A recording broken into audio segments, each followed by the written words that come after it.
আমন্ত্রণ জানিয়েছি। তো আমাদের অনুষ্ঠানের প্রাক্কালে আমাদের আজকের অনুষ্ঠানের প্রেক্ষাপট নিয়ে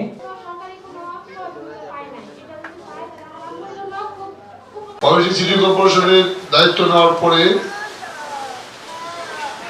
এইখানে উদ্যোগে আজকে এটি প্রতিবন্ধীদের প্রথম প্রোগ্রাম।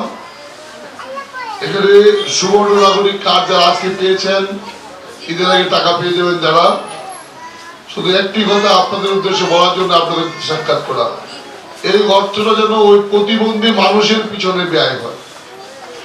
এই অর্থটা দিয়ে যেন প্রতিবন্ধী মানুষটা কিছু উপকার ভোগ করে, আর তার জীবনটা তো আসলে সে অনেক পিছিয়ে গেছে, ওই পরিবারটা পিছিয়ে গেছে, সে নিজে পিছিয়ে গেছে, ওই পরিবারে এক যা প্রতিবন্ধী তার পুরো পরিবারটাকে পিছনে টেনে ধরে গেছে।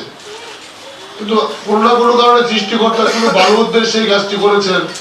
হয়তো আমরা এই ছোট্ট জগৎ এটি আজকে উপলব্ধি করতে পারবো না, বা আমাদের এই ছোট দুনিয়ায়, আমাদের ছোট মেহমান খানায় হয়তো আমরা খুব বেশি উপলব্ধি করতে পারবো না, কোনো না কোনো পুরস্কার হয়তো আমরা পরদিনের জন্য অপেক্ষা করেছেন, যেখানে আমরা একটা অনেক বড় পৃথিবীতে আমরা এর প্রতিদান পেয়ে যাব।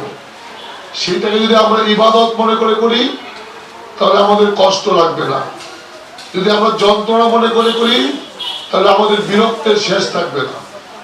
কাজে আমি আপনাদের এখানে সমবেদনা বা সহানুভূতিতা জানানোর কিছু নেই। আপনারা সব আমার চাইতে শক্ত মনের মানুষ, আপনার প্রতিনিয়ত একটি বিশ্বযুদ্ধের মধ্যে আছেন।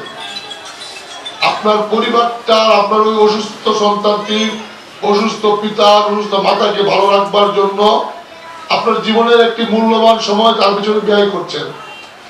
যদি মনে করেন এটি আপনার প্রভুকে খুশি করার জন্য করছেন, তাহলে পৃথিবীর সব সমস্যা সমাধান হয়ে যাবে। শুধু এটুকু উপলব্ধি করবেন যে আপনি আপনার প্রভুকে খুশি করার জন্য করছেন। আপনি মহৎ, আমরা হয়তো আপনার মতো মহৎ না, আমরা হয়তো আপনার মতো ভালো না। হয়তো আমি জানি না আমার একটি সন্তান এমন হলে বা আমার পিতা মাতা হলে আমি এরকম কথা বলতে পারতাম কিনা। অনেকের ভাবনা থাকতে পারে যে স্যার এসে দেখে কত কষ্ট করতে হয়। মানুষের জীবনে অনেক কষ্ট এমনি নেমে আসে। একজন সুস্থ মানুষও কিন্তু যে কোনো প্রতিবন্ধী হয়ে যায়, এক্সিডেন্ট, তার হাত কেটে যায়, পা কেটে যায়, অন্ধ হয়ে যায়, ওদেরকে তো আমরা কাউকে দোষারোপ করতে পারি না। সৃষ্টিকর্তা কোনো না কোনো কারণেই তো তাকে এই জায়গায় নিয়েছেন। দয়া করে যদি কেউ কোনো সময় মনে করেন যে আমরা সিটি কর্পোরেশন আপনাদের সেবায় কোনো ধরনের কাজ করতে পারবো, আপনাদের পাশে দাঁড়ালে আপনাদের উপকার হবে, আমি সমাজ কল্যাণকে বলবো এই প্রত্যেকটা পরিবার যেন, যারা এখানে ভোটার, তারা যেন আমাদের স্বাস্থ্য সেবা কার্ডটাও পেয়ে যায়।